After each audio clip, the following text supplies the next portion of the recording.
Praise the lord. ક્રિસ્મો ભાઈઓ તથા બહેનો, દિવ્ય દયા અને દિવ્ય સંદેશમાં તમારું સ્વાગત છે. સપ્ટેમ્બર 14મી તારીખ પુનિત ક્રોસની પ્રતિષ્ઠાનો તહેવાર ઉજવીએ છીએ. આ સંદેશ સાંભળવા તમારા સૌ માટે વિશેષ પ્રાર્થના કરું છું. શાસ્ત્રપાઠ સાંભળીએ. યોહાનનો ગ્રંથ 3 અધ્યાય 13થી 17મી કલમ સુધી.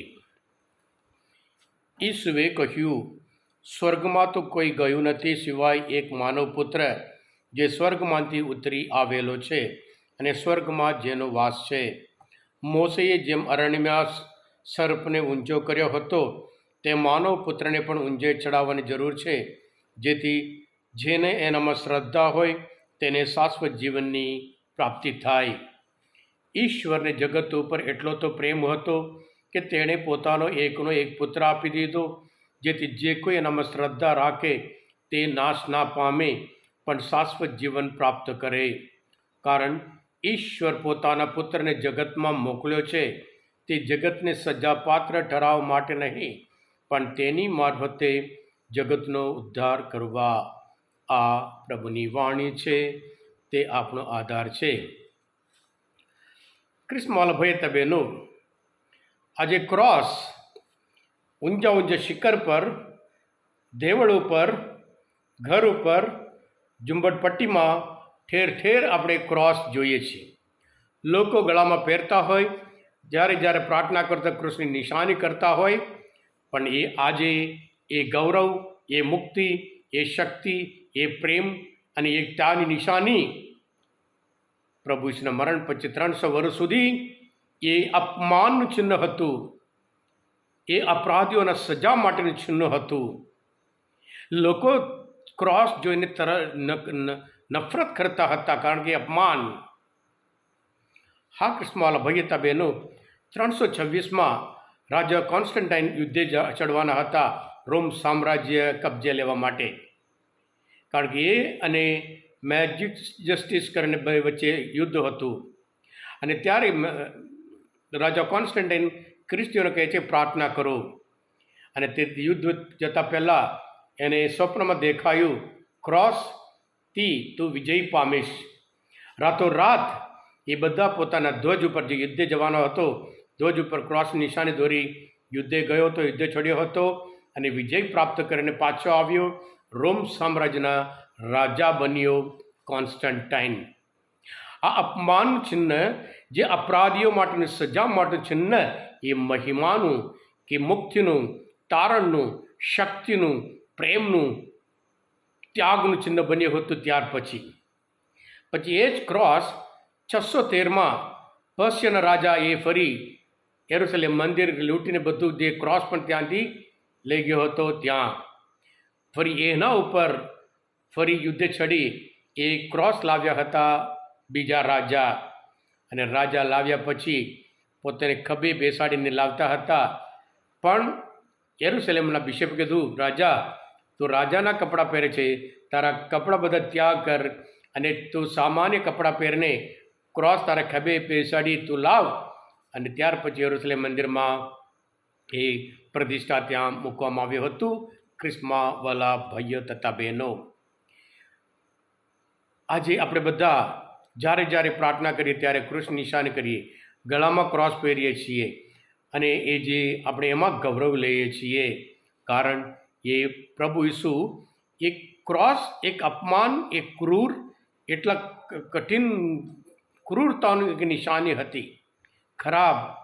પ્રભુ ઈસુ ઉપર બિલકુલ નિષ્પાપ હોવા છતાં જેલસીના લીધે, અધિકારના લીધે આરોપ લગાડી એટલું ખરાબ રીતે, ક્રૂર રીતે પ્રભુ ઈસુને વધસ્તંભ ઉપર મારી નાખવામાં આવ્યા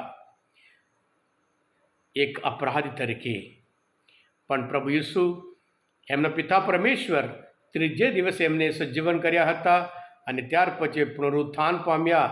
અને આપણે જાણીએ છીએ એ મુક્તિનું ચિહ્ન છે, શક્તિનું ચિહ્ન છે, પ્રેમનું ચિહ્ન છે. હા કૃષ્ણવાલા ભાઈ તબેનો, મુક્તિના બે વિભાગ, જે બે કાર્ય છે. જૂના કરારમાં જેવી રીતે એ લોકો મિસર દેશમાં ગુલામ હતા, એવા દેવને મુક્ત કરીને લાવે છે, અને એવી જ રીતે નવા કરારમાં પાપની ગુલામીમાંથી મુક્ત કરવા માટે પ્રભુ ઈસુ ગુલામ તરીકે માણસ તરીકે આ પૃથ્વી પર આવ્યા હતા અને માનવ જાત માટે મુક્તિ પ્રાપ્ત કરી હતી. અને પછી જેલા મરણની નિશાની હતી, મરણનું ચિહ્ન હતું, અને ત્યાર પછી એ જીવન અને શાશ્વત જીવનનું ચિહ્ન બન્યું છે. હા કૃષ્ણ ભાઈઓ બહેનો, રીતે પ્રભુ ઈસુ લઈને આવ્યા હતા. જે પ્રભુ શ્વાસ રાખે એમના અનેકના જીવનમાં પણ એ જ ક્રોસ આવવાનું છે. જેવી રીતે પ્રભુ ઈસુ માનવ જાત માટે પોતાનો ત્યાગ કરી ક્રોસ પોતાના ખભે લઈને કેલ્વારી સુધી ગયા હતા, અને એવી જ રીતે જે પોતાના ક્રોસ લીધે પ્રભુ શ્રદ્ધામાં જે જાત તકલીફ હોય, હોય, સમસ્યા હોય, બહુ તકલીફ પડવાની, પણ છતાં જે વિશ્વાસમાં શ્રદ્ધામાં મક્ખમ રહેશે એ શાશ્વત જીવન પામે. આજે આપણે ઉજવતા આપણે પણ આનંદપૂર્વક ઉજવીએ, કારણ પ્રભુ ઈસુ કોરિન્થના ધર્મ પોતે બીજા 8મો અધ્યાયમાં પૌલ કહે છે,